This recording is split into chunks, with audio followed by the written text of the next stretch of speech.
Seja bem-vindo ao Manual Jurídico da Vida Real, podcast que transforma dúvidas reais da comunidade jurídica em respostas práticas e sem enrolação. Aqui a gente parte para o que realmente importa, as perguntas que surgem no meio dos estudos, no começo da carreira ou nos desafios diários mesmo de quem vive o direito na prática. No episódio de hoje vamos falar sobre ansiedade na preparação para concursos, dificuldade com o famoso juridiquês, os primeiros passos para atuar na área que você escolheu, o uso da inteligência artificial e os obstáculos para conseguir uma vaga em escritórios mesmo com boa formação. Então já sabe, né? Prepara o fone, atenção ou quem sabe até um bloquinho, porque pode ser que a sua dúvida esteja prestes a ser respondida, ou pelo menos bem encaminhada. Bora lá!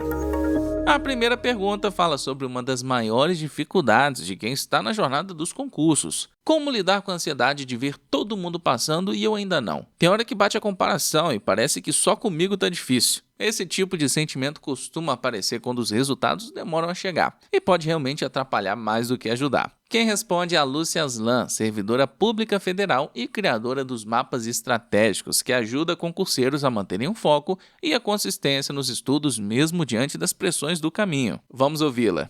A fase do estudo é muito desafiadora mesmo. Ela gera muita ansiedade, muita comparação. É um período difícil. E eu te garanto que quem passa também viveu isso. Também teve ansiedade, insegurança, duvidou de si mesmo. Também já foi reprovado em outras situações. Mas é que a grama do vizinho sempre parece mais verde, né? E na verdade é porque o que a gente está vendo na vida pública, na rede social, provavelmente é mais verde mesmo, porque é o que a pessoa escolhe compartilhar com a gente. E nessa rede social, é claro que vai ter muito mais gente compartilhando os seus sucessos do que os momentos de reprovação. E isso dá essa sensação de que todo mundo ao seu redor está passando. Mas numericamente não é assim. É claro que as aprovações são minorias, né? E cada um está trilhando o seu caminho. Por isso que o mais importante é focar em você. Você está evoluindo? Você está aumentando seu percentual de acertos, melhorando seu desempenho nas provas?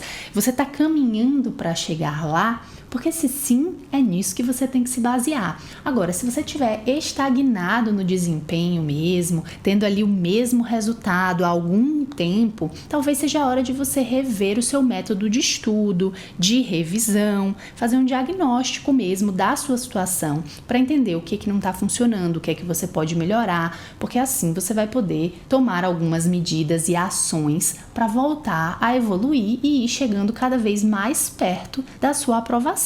Para mim, o que melhorava a ansiedade era ter consciência e controle e segurança de que eu estava no caminho certo. E para isso, você precisa saber como é que está o seu desempenho, ter realmente essa noção de como você está indo e se você está se aproximando, né? Então, ver o seu percentual de acertos nos simulados, nas questões que você faz, o seu desempenho nas provas, porque assim você vai poder entender em que matérias talvez você não está indo tão bem, onde você precisa de um reforço, o que você precisa estudar mais. Então acompanhe o seu desempenho de forma bem específica, porque é assim que você vai adquirir segurança e eventualmente poder melhorar. Bom, a próxima pergunta é da Helena, que está no primeiro semestre da Faculdade de Direito em Fortaleza. Meu maior desafio é entender o juridiquês. Estou no primeiro semestre e estou enfrentando esse desafio. Essa é uma dificuldade relativamente comum no início do curso, quando os termos técnicos ainda parecem um outro idioma. Quem responde é Jamile Martins Leitão, graduanda em Direito na Unicristos e criadora de conteúdo jurídico, que compartilha sua vivência e aprendizado com quem também está começando na área. Oi, Helena, meu nome é Jamile Martins, eu sou aluna de Direito e eu estou no 9º semestre. Olha, eu te entendo totalmente, tá? Esse foi um dos maiores desafios que eu passei quando eu entrei na faculdade de Direito. No início, a gente se depara com um monte de palavras difíceis, né? Que parecem de outro idioma, vai falar a verdade? Jurisprudência, citação, impugnação, contestação, apelação, prova diabólica, Supremo Tribunal Federal, Superior Tribunal de Justiça, é um tsunami de juridiquês. E, sinceramente, muitos professores acabam esquecendo que a gente está só começando, né? Eles entram na sala usando um vocabulário super técnico, como se a turma já tivesse o curso inteiro de direito nas costas. Quando, na verdade, tem gente ali que nem sabe o que é petição. E tá tudo bem. Eu mesma passei por isso. Quando eu tive a cadeira de Constitucional 1, foi um trauma. O professor é extremamente inteligente, mas ele usava um juridiquês tão alto que, pra mim, parecia que ele tava falando em outra língua. Eu estava no segundo semestre e mesmo assim eu não conseguia acompanhar nada. Isso acabou de me desmotivando e eu fiquei com a impressão horrível da matéria. Só que depois, quando eu comecei Constitucional 2 no outro semestre, eu fui ver que a matéria não era tão difícil. Era só a forma como ele tinha passado essa matéria pra gente. E quando eu cheguei em processo constitucional e prática constitucional, que eu tive um professor que ele revisou toda a matéria de Constitucional 1 de um jeito simples e claro, eu entendi tudo. Ou seja, o problema é do excesso de juridiquês mesmo. Então, a minha dica é: busque fontes acessíveis e confiáveis. Hoje em dia, tem muitos perfis de Instagram que explicam direito de uma forma mais leve, didática, sem juridiquês. E isso ajuda demais. A própria Law Letter, por exemplo, posta conteúdos jurídicos todos os dias com explicações diretas, exemplos práticos e sem aquele vocabulário complicado, sabe? Eles não jogam a informação solta, eles realmente explicam o conteúdo. Então, calma. É totalmente normal no começo, todo estudante de direito já ficou perdido com esses termos. E olha, até advogado tem que recorrer ao famoso dicionário jurídico, de vez em quando, viu? Aos poucos você vai se familiarizando com o vocabulário. E o juridiquês pode até parecer um bicho de 7 cabeças, mas você vai ver que é só questão de tempo, prática e boas fontes. A dúvida agora vem de uma advogada que já tem a OAB, mas ainda não conseguiu se posicionar na área que escolheu. Já tem uma OAB, mas ainda não conseguiu começar a atuar como criminalista autônoma. Quais dicas poderiam me dar nesse começo? Essa fase de transição entre a habilitação e a prática profissional costuma gerar insegurança, especialmente em áreas mais desafiadoras, como o direito penal. Quem responde é Fernanda Leite, advogada criminalista e professora de direito penal e oratória, com experiência em ajudar novos profissionais a iniciarem sua trajetória com segurança e posicionamento. Olha, eu entendo exatamente esse sentimento, porque eu também estive aí, também tirei a minha carteira da OAB, né, a duras penas, eu não vim de uma família de alta condição financeira, eu não tinha cliente, contato, escritório, mas eu sempre tive algo que eu também digo para os meus alunos que é extremamente importante em qualquer carreira, em qualquer fase da sua vida. Clareza. Clareza do que você quer, clareza de onde você quer chegar. E com isso, sabendo disso, haja de forma intencional, que é o que eu faço desde sempre.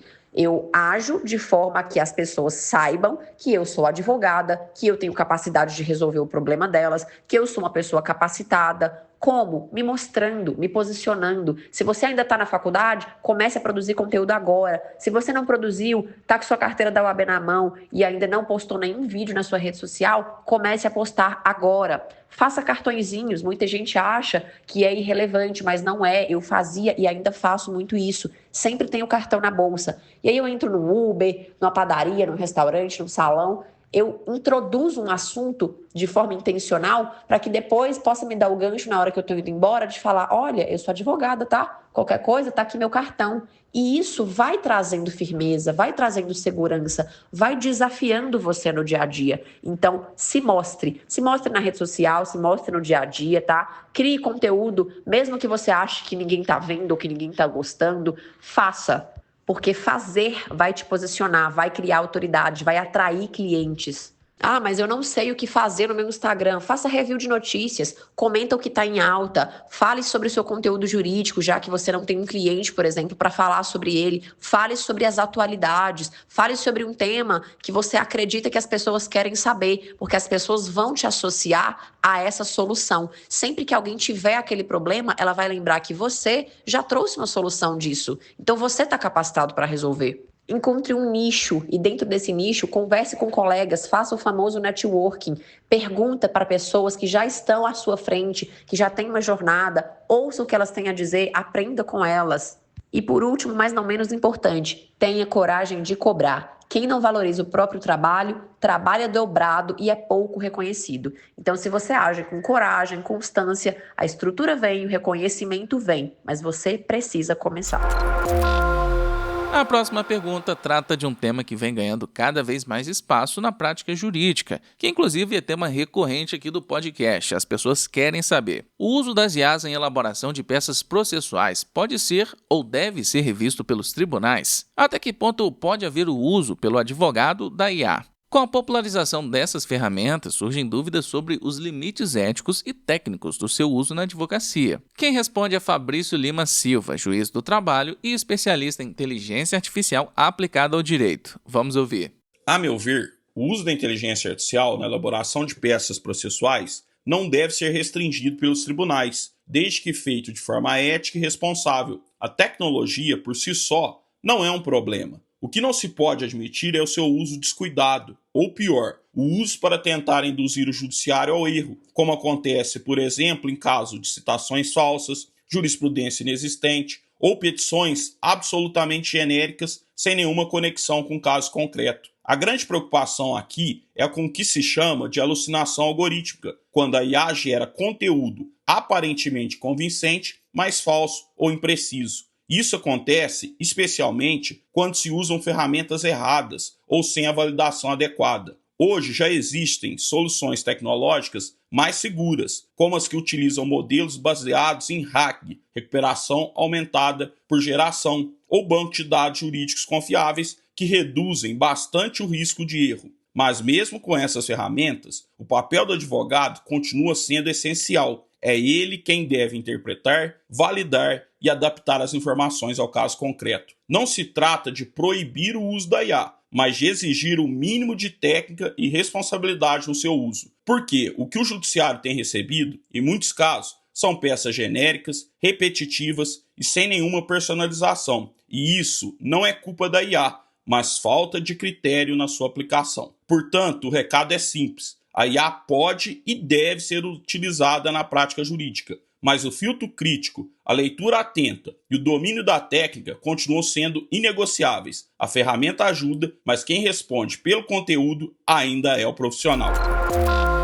E para nossa última pergunta, ela vem de uma advogada mestra em Direito do Trabalho que está enfrentando uma dificuldade comum no início da carreira. Sou advogada, mestra em Direito do Trabalho e não consigo ser contratada por nenhum escritório. Não tenho experiência, não sei onde estou errando. Mesmo com boa formação, a falta de prática pode ser uma barreira. E entender como se posicionar faz toda a diferença. Quem responde é Igor Coelho Costa Cruz, especialista em Direito e Processo do Trabalho e presidente da Comissão de Direito do Trabalho da OAB da Paraíba. Bom, essa é uma dúvida real, legítima e muito comum entre os colegas que estão iniciando na advocacia. E eu posso dizer que eu entendo completamente esse sentimento. Eu também já estive nesse lugar, porque a verdade é que o mercado jurídico mudou. Hoje, o diploma é só um ponto de partida. Ele não basta, porque na verdade o que sustenta a nossa caminhada é o posicionamento, a postura e o propósito. Então você pode estar errando, não por falta de capacidade, disso eu tenho certeza, mas talvez porque ainda não entendeu como mostrar quem você é. E nesse ponto, o digital pode sim ser um aliado. Então, se eu posso te dar uma dica, essa dica é: comece a mostrar a sua visão, a compartilhar os seus estudos, a sua rotina, faça prova social. Porque, afinal de contas, não é sobre aparecer por aparecer, é sobre ser lembrado pela forma como você pensa e como você se posiciona, é claro. Mas tem algo que também vale tanto quanto o digital e que merece ser lembrado, porque eu acredito que é o ponto de partida para qualquer escritório, para qualquer profissional, na verdade. É a forma como você trata as pessoas. Isso importa e importa muito. Se você quer crescer na advocacia, trate cada cliente como único. Como eu costumo dizer, o advogado que trata o cliente como só mais um cliente também será visto como só mais um advogado. E ninguém recomenda, contrata ou confia em quem parece genérico. A empatia, a escuta ativa, a orientação com clareza, tudo isso muda a percepção de quem te procura e isso te diferencia no mercado que hoje está tão saturado. Além disso, eu sugiro que você faça o mínimo, porque afinal de contas, isso é o mínimo para qualquer advogado. Honrar os prazos, ter responsabilidade com o que assume, ainda que o processo possa parecer simples. Você tem que tratar da mesma forma o cliente que te traz um processo de R$2.000 e o cliente que te traz um processo de R$1 milhão. Nesse mundo que nós vivemos, quem não consegue se organizar dificilmente inspirará confiança. E na advocacia, acredite, minha amiga, a confiança é a moeda mais valiosa que existe. Então, se envolva com a profissão, participe das comissões da OAB, vá a eventos, se conecte com colegas, porque as oportunidades surgem quando você mostra a sua presença, a consistência e a verdade. E o que eu posso dizer, colega, é que a advocacia, de fato, exige muito, mas ela também devolve muito. Se você a exercer com humanidade e com profissionalismo, mostrar que você é diferente, o mercado com certeza vai começar a te enxergar assim. Eu desejo sucesso na sua carreira e se quiser acompanhar um pouco da minha rotina na área trabalhista, conteúdo sobre marketing, posicionamento na advocacia, me encontra lá no Instagram, @IgorCruzAdvogado. E por fim, é claro, eu deixo aqui o meu agradecimento ao podcast Law Letter pelo convite e por abrir esse espaço tão importante de escuta e orientação para a jovem advocacia. Meu muito obrigado. E aí, conseguiu se enxergar em alguma dessas situações? Se alguma resposta te ajudou, fez sentido ou te deu mais clareza, compartilhe esse episódio com quem também está passando por esses dilemas. Faz o seguinte, tira um print, posta nos stories e marca a gente lá no Instagram, @law.letter. Isso ajuda com que esse conteúdo alcance ainda mais gente da área jurídica que está buscando uma direção. E se você quiser ver a sua dúvida aqui no próximo episódio, é só acessar a nossa newsletter jurídica. No final da edição tem um espaço exclusivo para você mandar sua pergunta. É de lá que saem os temas do podcast. Esse foi mais um Manual Jurídico da Vida Real, onde sua dúvida vira conteúdo e seu desafio encontra resposta. A gente se vê na semana que vem. Até lá!